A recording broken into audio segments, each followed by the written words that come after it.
Okay, let's get started. Welcome everyone to today's stream. Today's stream is going to be about the right VPN, for you. So thanks for joining.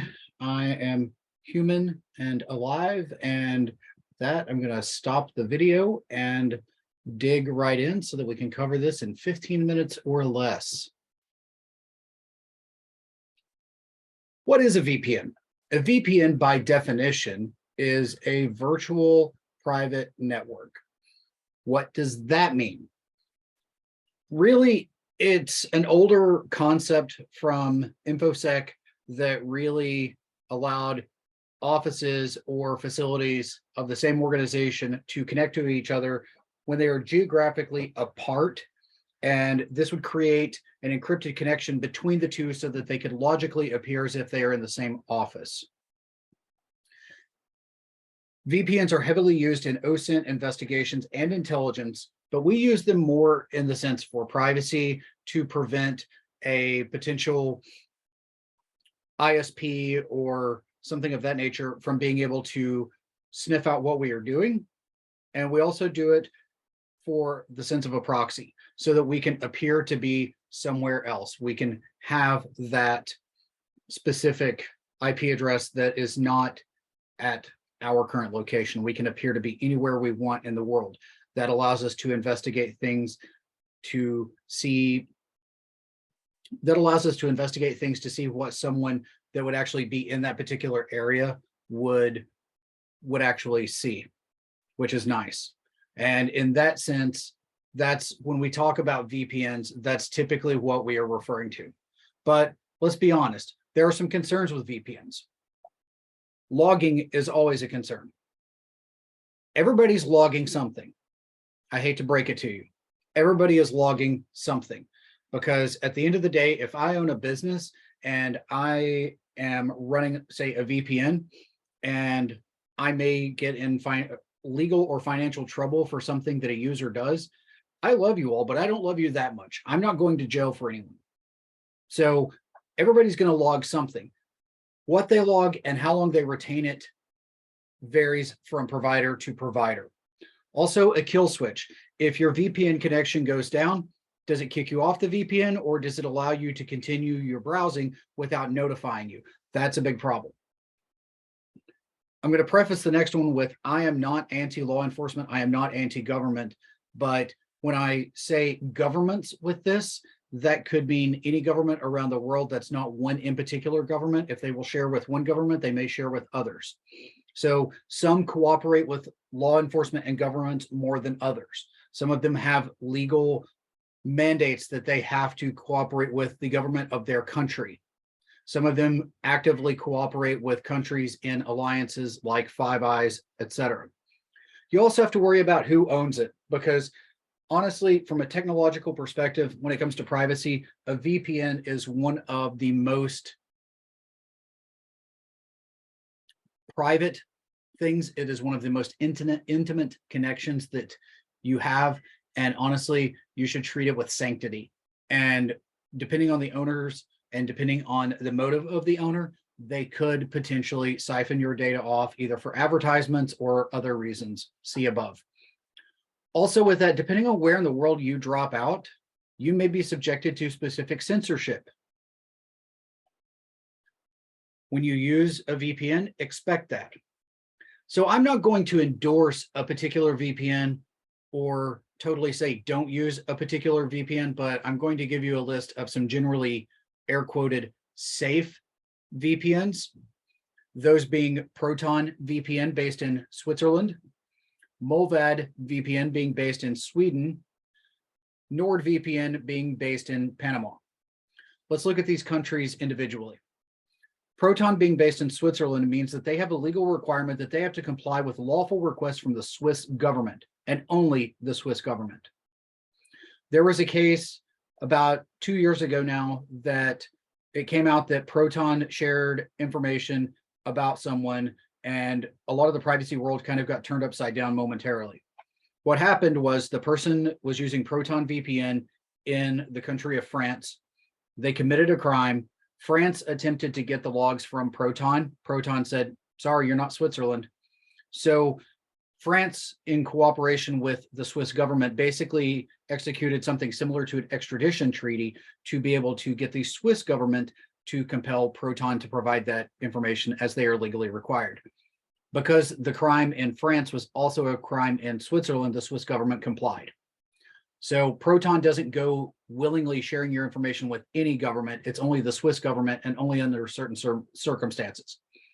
Molvad is based in Sweden. Sweden is a 14 eyes country, which means that they cooperate with 13 other countries for multinational intelligence sharing and other things. Be cautious of that. Nord is based in Panama. They have no international agreements like any of the eyes agreements or anything along those lines, but the Panamanian government can also compel Nord to provide them information and access as well. Let's talk about some VPNs to avoid. Realistically, always avoid a free VPN, because the reality is nothing is free. If you're not paying for the product, you are the product. And because of how sacred the connection of a VPN is, if you're giving someone access to that, it's probably not going to turn out very well in your favor. Also, I'm not really one to flame a company, but Cape Technologies, they previously existed as a spyware company. They also got caught selling malware at some point, and they now own ExpressVPN, Private Internet Access, also known as PIA, CyberGhost, and ZenMate. There are other VPNs out there that I did not mention, things like ProXPN. That's one of them. A lot of the search engines have their own VPNs now, and I've not really taken the time, or had the time rather, to assess them. But with that being said, do your research. You asked the question though, what about running my own VPN? You could do that. And I mean, OpenVPN is a good solution to do that. It's fine, but you need to understand going in that you need a certain level of technical expertise. You need to put it in a cloud VPS or a dedicated server in your house. It has to be accessible. If you plan on using the VPN on your phone or out of the house, you have to have a public-facing IP address. That can also be additional cost. Anytime you're running a system that's acting as a VPN, you have to have some knowledge about patch and vulnerability management. It's like I say frequently, if you want it, then you should have put a patch on it.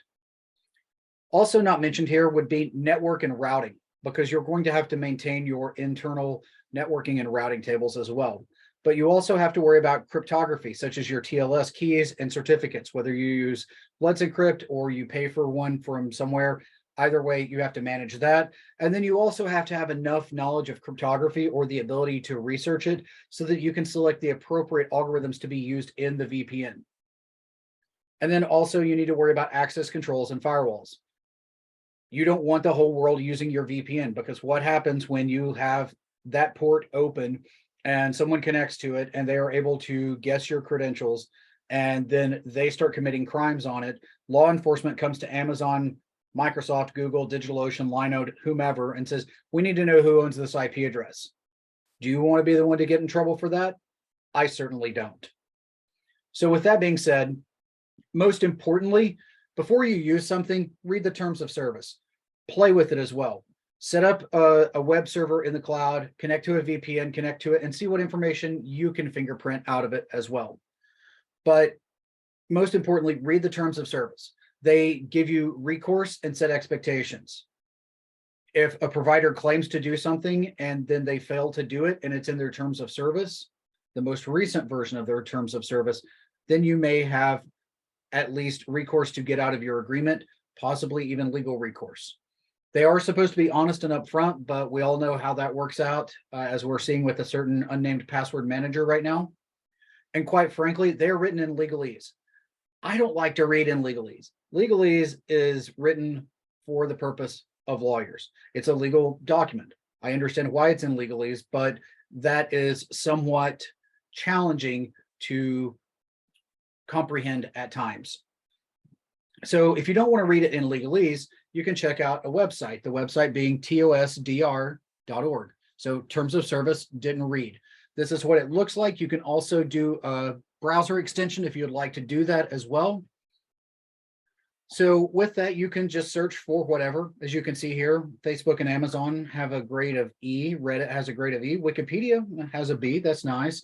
DuckDuckGo has an A. I'm not sure if I agree with that, but I'll leave that where it is. And you can just go through. So I've pulled up some for some of the popular VPNs. So right here is Proton VPN. They get a B. Basically, these are the things that detract from it.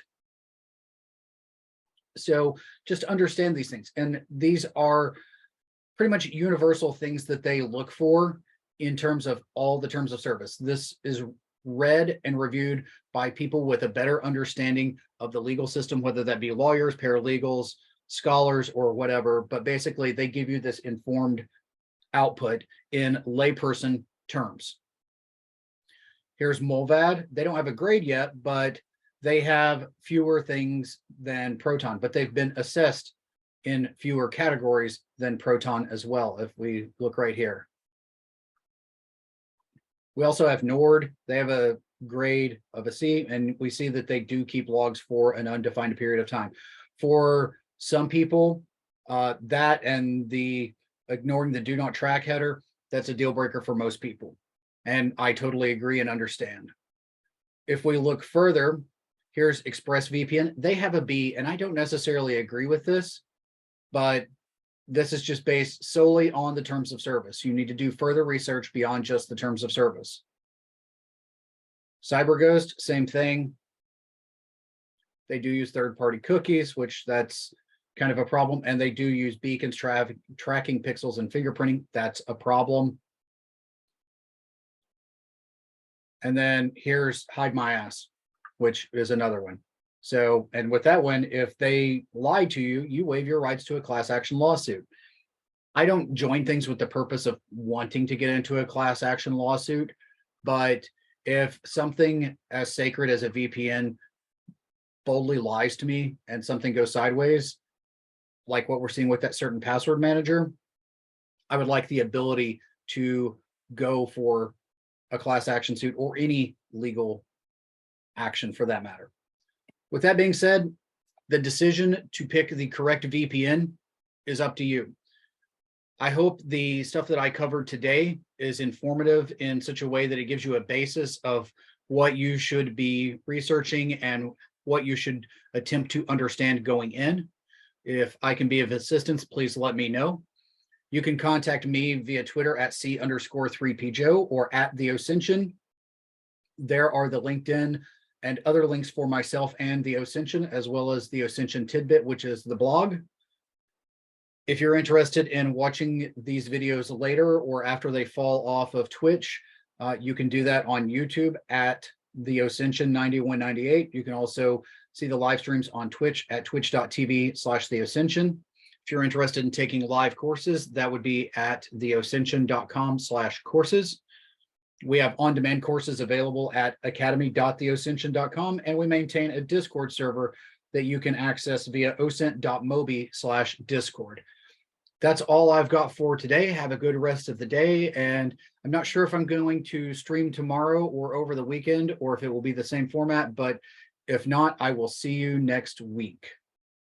Thank you very much. Have a good one.